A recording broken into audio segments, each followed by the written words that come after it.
Hey kids, it's Kass from Reconstructing History. Today we're going to show you 5 women's shoes that are made modernly that you could wear with your vintage wardrobe. Stay tuned!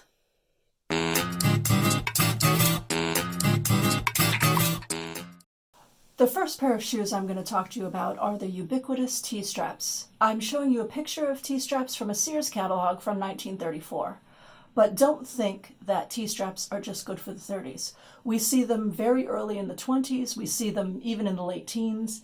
They go all the way through the 1950s, 60s. We still see them today. T-straps are a terrific shoe, and they give that very vintage vibe. Here I have 2 pairs of T-straps that are mine that I wear dancing. These are both dance sport shoes from dance sport shoe companies made specifically for ballroom and swing dance. So they're very well constructed. These black ones are Capezio Dance Sport, and these tan ones are Block, which is a German company that does dance shoes. You can get them on the internet or in shoe stores that are not dance shoe suppliers because they're really, really good shoes.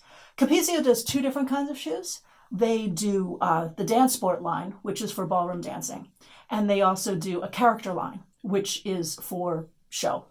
The character shoes are not as well constructed because they're only for the stage and they're not meant to practice in.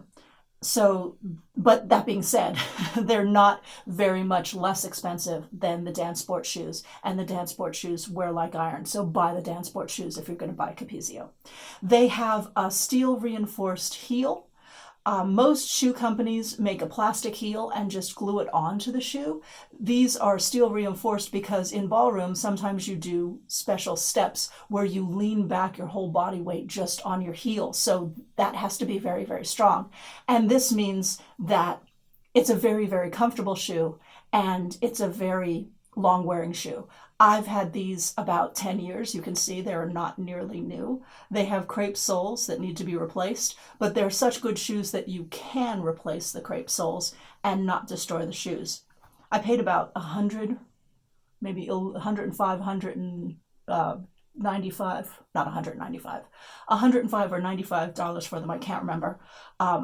But I've had them for over 10 years, and you can see I wear them quite a lot. So they're well constructed, they're a good investment, and really, if you were going to buy one pair of shoes for the entirety of your vintage life, these would be the shoes.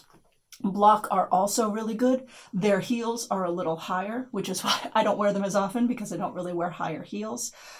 They are very, very flexible. As you can see, they bend in half like a ballerina shoe, but they're perfectly good for wearing on the street. As you can see, I have worn them on the street. They're terrific. I think I paid $85 for these at Zappos. They also come in black. They're a great pair of shoes. It's a great company. They're going to last a long time. But T-straps are terrific no matter where you buy them from. You can get them from just about every nouveau vintage company that's on the internet is selling some form of T-straps. T-straps with heels, T-straps with lower heels, T-straps that are completely flat. They're all fine. We see them all throughout the decades. I buy good shoes because I have really, really bad feet. So I have a very small amount of shoes that are very good and last a long time because I have foot problems. But if you can wear $20, £20, €20 shoes, go to the $20, £20, €20 shoe store, and I'm sure they have a pair of T-straps that will set you up. So that's that. The next picture I'm showing you here is a picture from the Sears catalog from 1933 of Oxfords. Oxfords are a wonderful shoe for women when you're not totally dressed up. If you're in working attire, if you're basically not in party clothes and you want to wear a period shoe, Oxfords are the thing. And companies are still making them. I remember wearing Oxfords when I was in Catholic school in the 1980s. So it's a style that doesn't go away. I have here a pair of Oxfords. These are made by Frye.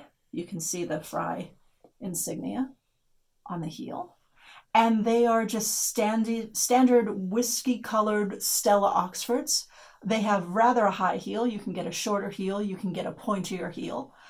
but you can even get flat Oxfords. If you go on any website that sells shoes and put women's Oxfords into the search box, you will see the great variety of shoes that are called Oxfords.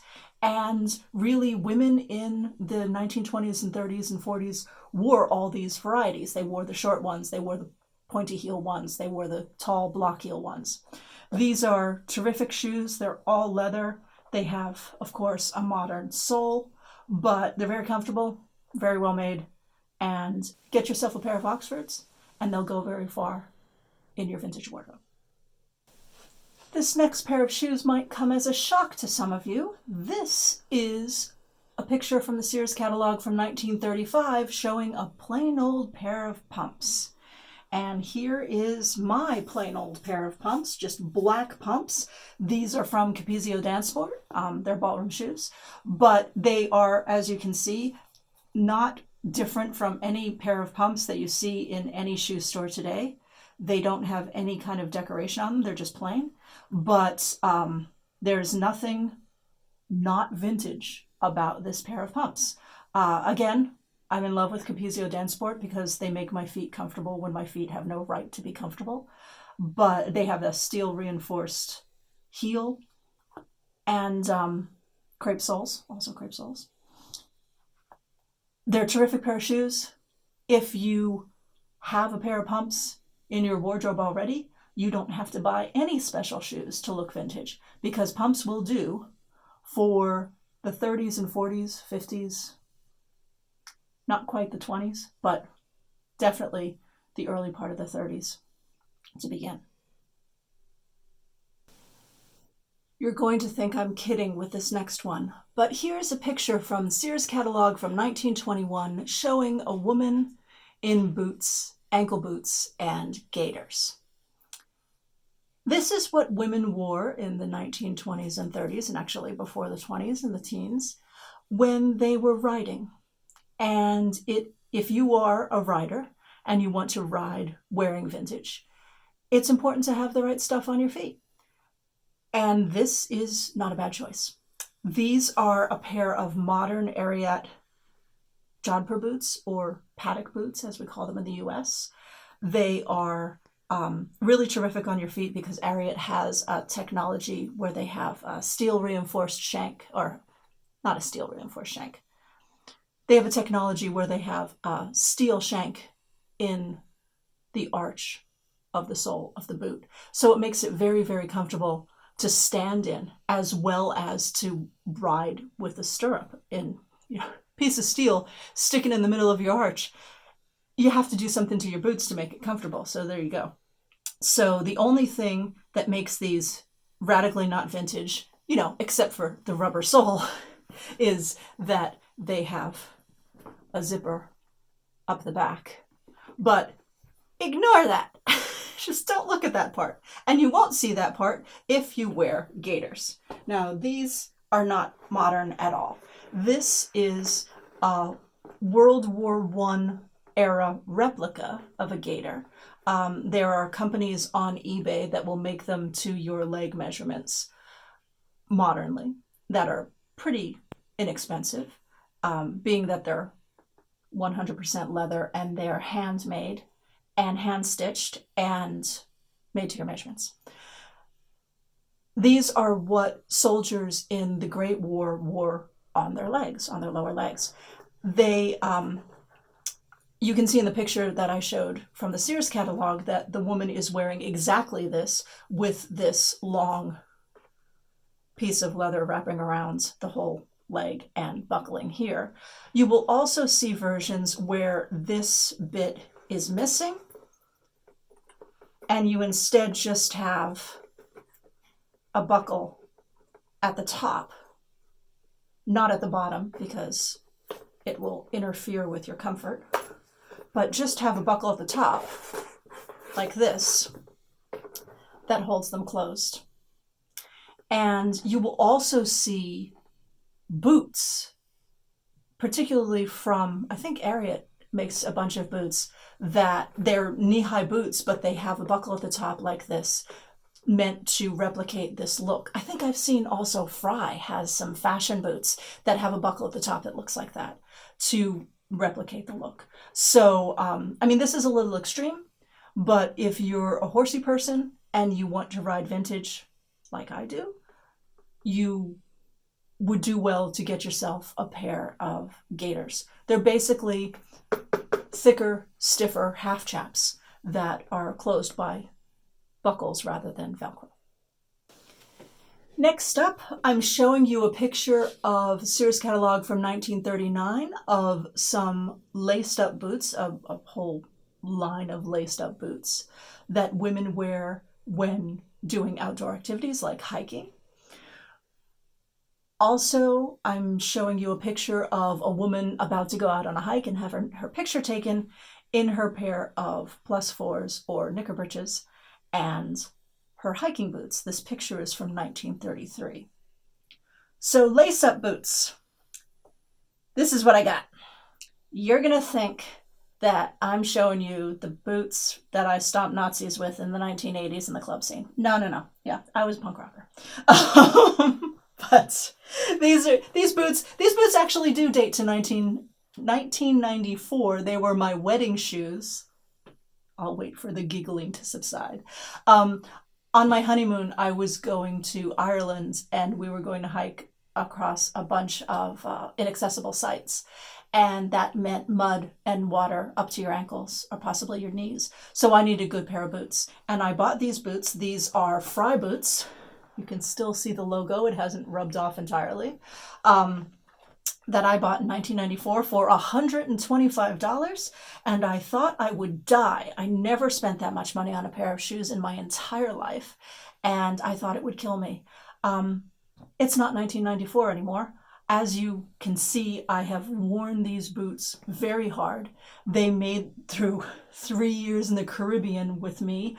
They got a little dried out in the Caribbean. I slather them with neat's foot oil. I buff them with kiwi. The only thing I've ever had to replace on them are the laces, which I just replaced last year. Some of the hooks are a bit rusty and could use some love, but they'll have some nail polish put on them later. They have the tongues, and I don't think you can see this in the shot. I'll try. The tongues are sewn in all the way to the top, which means that, you can go in the water all the way up to here and the water won't get in your boots. They are absolutely just raw leather on the inside. There's no Gore-Tex or Insulate or anything like that. I don't even know if they had Gore-Tex in the 90s. I have no idea. But, you wore socks to keep your feet warm. But they kept my feet dry. They are terrific. I don't know if Frye makes them just like this anymore. Frye makes a pair of boots called Melissa Tall Lace that look like these. They also make a pair called Veronica Combat that look like these. I have never tried either of those. And I don't know if they're good or not, but Frye is a good company and typically worthwhile. Also, of course, obviously, Doc Martens makes a pair of boots that look like these, except that they have the obvious Doc Marten sole. These don't exactly have a period sole either. That's a Vibram lug sole, so they're not very period looking on the bottom. Solover makes boots like these. Of course, Solover makes some boots for Doc Marten, so it's the same basic shape. Also, lineman's boots, the boots that are used by workers on that service electrical lines, because they have the steel reinforced sole, so that you can step on those metal things that you have to step on to crawl up telephone poles. I will put all of these links in the description so you don't have to decode what I'm trying to say. What I am trying to say is, though, if you want to go hiking in vintage clothing and you want to wear the right kind of boots, these are the kind of boots you should wear. They are heavy. They're definitely not lightweight. And they take some getting used to.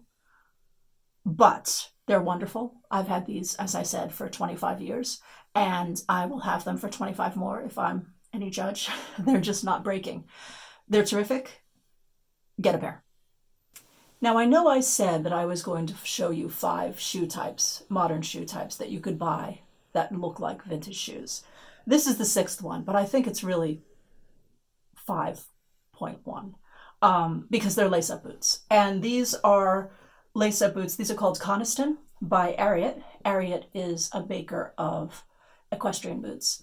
And these are boots that are meant to be as comfortable on the horse as doing your farm work or hiking or standing on the ground.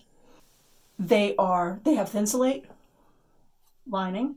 They have Gore-Tex. They're waterproof. The tongue doesn't go all the way to the top like with the Fryes. I think it only goes to about here. However, they have a Gore-Tex lining. They're insulated. The sole is still a rubber sole, a modern rubber sole, but it looks a little more the shape of a vintage boot as opposed to the Vibram lug soles on my Fryes that look very, very, very not vintage. These also have the Ariat technology with the steel shank in them that supports your arch when you're in the stirrup and supports your arch when you are walking. These are terrific boots. They're pricey, but if you ride and walk in them all day long, they pay for themselves by the fact that you don't have to go to the podiatrist and have your feet reattached. I don't know. They're really good for your feet. The only big problem is that with all modern riding things, they have zippers up the back, but don't let anyone get that close to you and they won't know. They are terrific lace-up boots if you want lace-up boots that are sturdy. I can't attest to fashion boots being sturdy enough to go hiking in. These I know I can go hiking in because I've done it, or horseback riding or whatever else. They're terrific. I love them. I receive no money from Ariat for loving them. Matter of fact, they take more of my money than they should. But that's it. So that's our 5 modern shoes, or rather 6, that look vintage. You'll find the links in the description of the video. Please comment, please subscribe, please go to our Patreon and become one of our patrons, patreon.com/reconstructinghistory. And please buy Reconstructing History patterns. We'll see you next week.